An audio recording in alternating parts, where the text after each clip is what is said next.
Hello guys, आपका स्वागत है हमारी चैनल अनटोल्ड स्टोरीज़ पे। तो आज की कहानी थोड़ी सी अलग है, थोड़ी सी अनसुनी सी है। तो बिना टाइम वेस्ट करे कहानी शुरू करते हैं। कहानी शुरू होती है और हम एक बच्ची को देख पाते हैं जिसका एक छोटा सा सपना है। वो अपनी लाइफ में बस एक बार शादी करके अपना घर बसाना चाहती है, लेकिन सभी उसके इस सपने पे हंसते हैं, उसका मजाक बनाते हैं और उसे कहते हैं कि वो उसकी शादी तो नहीं हो सकती, वो सिर्फ दूसरों की शादी में नाच सकती है, गा सकती है।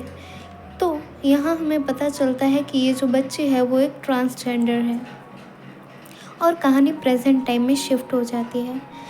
आज सावरी की किसी जगह पे कैद है और आज ही उसी की शादी है ना। एक गुंडा उसे ज़बरदस्ती ये शादी करने को बोल रहा है और ज़बरदस्ती अपने सामने उसके कपड़े चेंज करवाता है। ये सब देख के सावरी बहुत ज़्यादा दुखी है, पर वो हेल्पलेस है क्योंकि उसके घर वालों ने ही उसे घर से निकाल दिया है ना। किसी भी तरह से ये गुंडा है वो एक चाचा भतीजा की जोड़ी को लेके आता है, जो भतीजे की शादी अभी सावरी से होने वाली है। हालांकि इन लोगों को नहीं पता कि सावरी एक ट्रांस है और 50,000 में डील डन हो जाती है और फिर भंवर और सावरी दोनों की शादी हो जाती है। और वहाँ ये लोग अपने गांव की ओर बढ़ चलते हैं और फिर रात होते ही सभी मर्द दारू पार्टी करते हैं और अपनी छोटी सोच के गुणगान गाते हैं। और दूसरी तरफ गांव की जो औरतें हैं वो सावरी को समझाने की कोशिश करते हैं कि कैसे वो अपने बींद को खुश रखेगी और कैसे सारा घर संभालेगी। उसकी ये थोड़ी सी ज्ञान की बातें सुनने के बाद भंवर भी इधर उतावला होता है और अपनी बींदड़ी की ओर आगे बढ़ने लगता है। और बिना किसी देरी के वो अपना कार्यक्रम जैसे ही शुरू करता है, सावरी उसे कुछ बताने की कोशिश करती है, पर भंवर उसकी कोई बात नहीं सुनता और उसके साथ कार्यक्रम करना शुरू करता है। और कुछ ही देर में उसे पता चल जाता है कि आखिर सावरी उसे क्या कहना चाहती थी ना। ये जान के कि सावरी एक ट्रांस है, वो तुरंत ही वहाँ से हट जाता है और अपने चाचा के पास जाता है, उनको बताता है। तो चाचा उसकी बात नहीं मानते कि नहीं, ऐसा नहीं हो सकता, तुमसे कुछ गलती हो रही है। पर जब भंवर उनको समझाता है कि नहीं ऐसी ही बात है, तो चाचा तुरंत ही उसको मारने के लिए दौड़ते हैं। भंवर उन्हें समझाने की कोशिश करता है कि इसमें सावरी की कोई गलती नहीं, हमें बिचौलिए को पकड़ना चाहिए क्योंकि पैसे तो उसी ने लिए, उसकी ज़मीन भी इस चीज़ों में बिक गई और उसको एक बींदड़ी भी नहीं मिली। यहाँ पे सावरी उन्हें बताती है कि वो गुंडा तो बहुत ही खतरनाक है, उन्हें पुलिस की हेल्प लेनी चाहिए। तो जैसे ही सुबह होती है ये लोग निकल पड़ते हैं पुलिस स्टेशन जाने के लिए। रास्ते में फिर से समाज में बदनामी के डर से ये दोनों चाचा भतीजा वापस आ जाते हैं और ये लोग सोचते हैं कि शायद सावरी अब तक यहाँ से भाग चुकी होगी, पर टू देयर सरप्राइज सावरी अभी भी इनके घर में है और इनके घर का सारा काम ये निपटा चुकी है। ये देख के ये दोनों शॉक में चले जाती है और जैसे ही ये घर में एंटर करते हैं सावरी इनको खाना पानी दे देती है। अभी ये देख के दोनों खुश हो जाते हैं और उसे इस घर में रहना अलाउ कर देते हैं। नाउ भंवर को उसके चाचा समझाते हैं कि भले ही ये तुम्हारी फिजिकल नीड्स फुलफिल ना कर पाए, पर बाकी काम करने के लिए तो ये ओके ही है, तो इसके कम से कम आधे पैसे तो वो वसूल कर ही लेंगे। अभी भंवर भी धीरे धीरे सावरी के साथ अपनी जिम्मेदारियां बांट लेता है और सावरी भी यहीं पे रहने का फैसला कर लेती है। यहाँ पे सावरी गांव वालों के साथ भी अपने अच्छे बॉन्ड बना लेती है और अपनी जिम्मेदारियां भी बहुत अच्छे से निभाने लगती है। ऐसे ही करके 5 महीने बीत जाते हैं। सभी एक दूसरे को एक्सेप्ट करके अच्छे से अपनी लाइफ जी रहे हैं। एक दिन अचानक इनके पास्ट लाइफ के बारे में बात होती है। तब सावरी उसे बताती है कि उसकी लाइफ में उसकी सिर्फ एक माँ ही थी जो उसे समझ सकती थी। उनके जाने के बाद उसकी लाइफ बहुत ज़्यादा कॉम्प्लिकेटेड हो गई है। तो भंवर उसे यहाँ पे खुशियाँ देने का वादा करता है और कल सुबह उसे मेले में ले जाने का प्रॉमिस करता है। नाउ सुबह चाचा को कन्विंस करने के लिए ये थोड़ा सा झूठा नाटक करते हैं और जैसे ही ये लोग मेले में पहुँचते हैं वो अपना मैट्स का स्टॉल लगा देते हैं। नाउ सावरी की समझदारी की वजह से भंवर के सारे मैट्स बहुत जल्दी और बहुत अच्छे रेट पे बिक जाते हैं। ये देख के भंवर भी बहुत ज़्यादा खुश हो जाता है। कहीं ना कहीं वो अभी सावरी को लाइक करने लगता है। तो ये दोनों भी अभी बहुत ज़्यादा खुश हैं और आज सावरी भी सही मायनों में खुश हो चुकी है। उसे किसी से कोई नाराज़गी नहीं, उसकी लाइफ जैसी है वो उसको एक्सेप्ट करके उसमें खुश रहने की कोशिश करती है। पर जब रात को वो घर लेट पहुंचते ये चाचा बहुत ज़्यादा अपसेट हो चुके हैं, क्योंकि वो कहीं तो उसको खुश देख के भी जलस हो रहे थे। तभी भंवर उनको आके अपनी आज की कमाई देता है। तो ये देख के फिर चाचा भी बहुत ज़्यादा खुश हो जाते हैं ना। भंवर और सावरी एक दूसरे को एक्सेप्ट करके धीरे धीरे एक दूसरे के क्लोज आ जाते हैं और इसी दौरान वो फर्स्ट टाइम इंटीमेट होते हैं। अभी ये एक दूसरे से धीरे धीरे प्यार करने लगे हैं और एक दूसरे के साथ रहना भी इनको पसंद है। रात को फिर से जब चाचा एक बार दारू पार्टी के लिए जाते हैं तो एक गांव वाला उनको भड़काता है कि अभी आप दादा कब बनने वाले हो, कब न जाने भंवर का बेबी होगा। अभी ये सोच के चाचा को बहुत ज़्यादा गुस्सा आता है और वो भंवर को ट्रिगर करते हैं कि वो सांवरी के लिए बांझपने की दवाई लाए। अभी ये चीज़ भंवर को पसंद नहीं आती क्योंकि वो सच में सांवरी को लाइक करता है। तो वो इस चीज़ को अवॉइड करने के लिए उस आर्ग्यू के टाइम घर छोड़ के चला जाता है। ये देख के सावरी भी बहुत अपसेट हो जाती है कि उसकी वजह से ये सब प्रॉब्लम्स आ रही है ना। इस रात भंवर घर लेट से आता है और दारू पी कर आता है।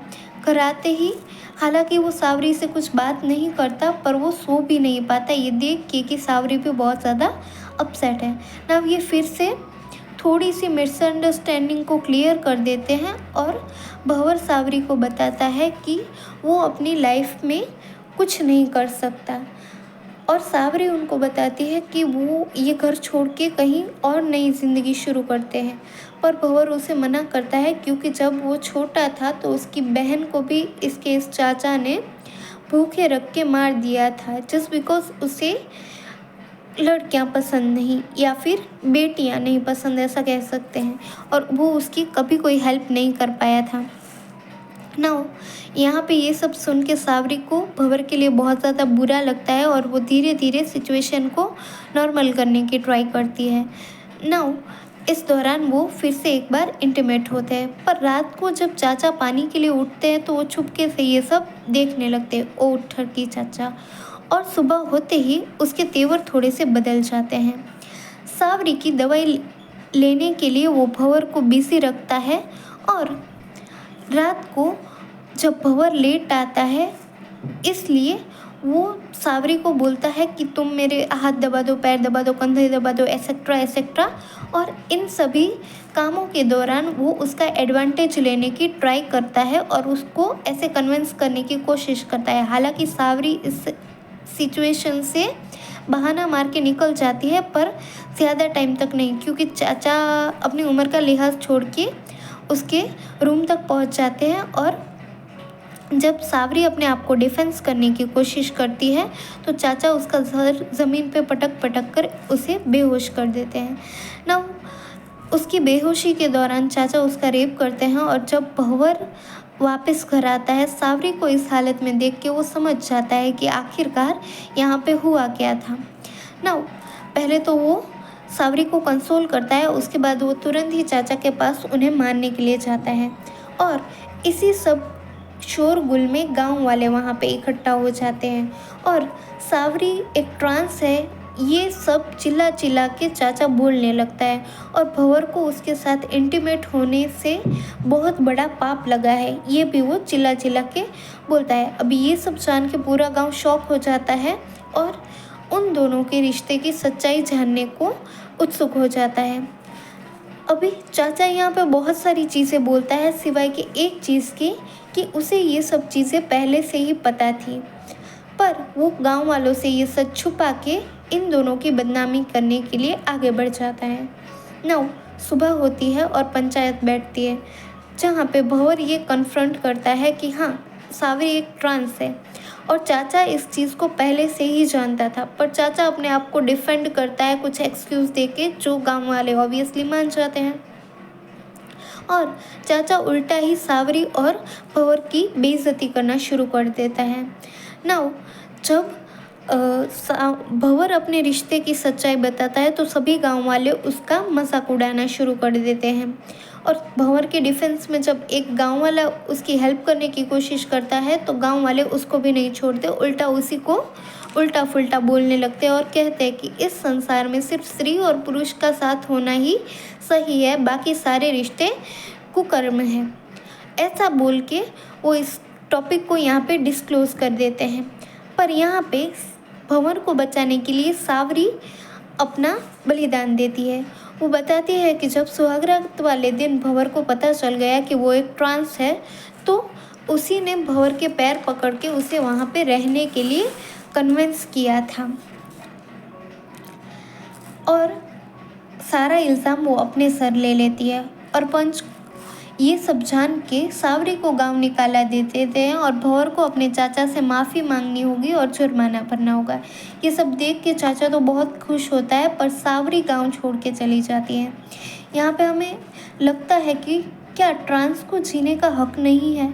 और आखिर कौन है ये समाज, कैसा है ये समाज जो किसी से उसके जीने का हक ही छीन लेता है?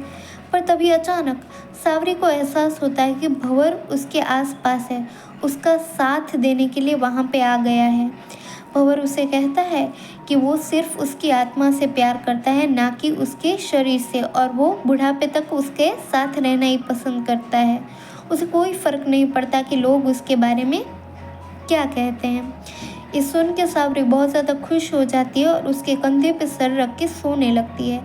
पर जैसे ही उसकी आँख खुलती है उसे समझ आ जाता है कि ये भंवर नहीं है बल्कि कोई और है।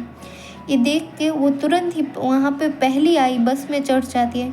पर जब वो बस में चढ़ती है तो कुछ देखती है और बिना सीट पे बैठे बीचों बीच बस में बैठ जाती है ना। ये देख के कंडक्टर उस पर आके चिल्लाने लगता है कि जाओ जाके अपनी जगह पे बैठो, अपनी जगह पे बैठो। तब सावरी पहली बार चिल्ला के बोलती है और कन्फेस करती है कि हाँ वो एक ट्रांस है और अपने आप को वो एक्सेप्ट करती है। ये फिल्म हमें बहुत कुछ सिखाती है, बताती है, समझाती है और सोफिस्टिकेटेड समाज में रहने वाले लोग कि कैसे वो दूसरों का जीना मुश्किल करते हैं। और मेल या फीमेल होने से पहले या ट्रांस होने से भी पहले क्या शायद हम एक इंसान नहीं है?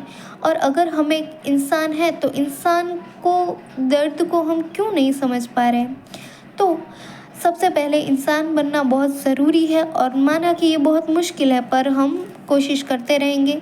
आप अपना ओपिनियन मुझे कमेंट्स बॉक्स में बताइए और हम मिलेंगे ऐसी ही किसी स्टोरी के साथ। तब तक के लिए stay happy, stay safe and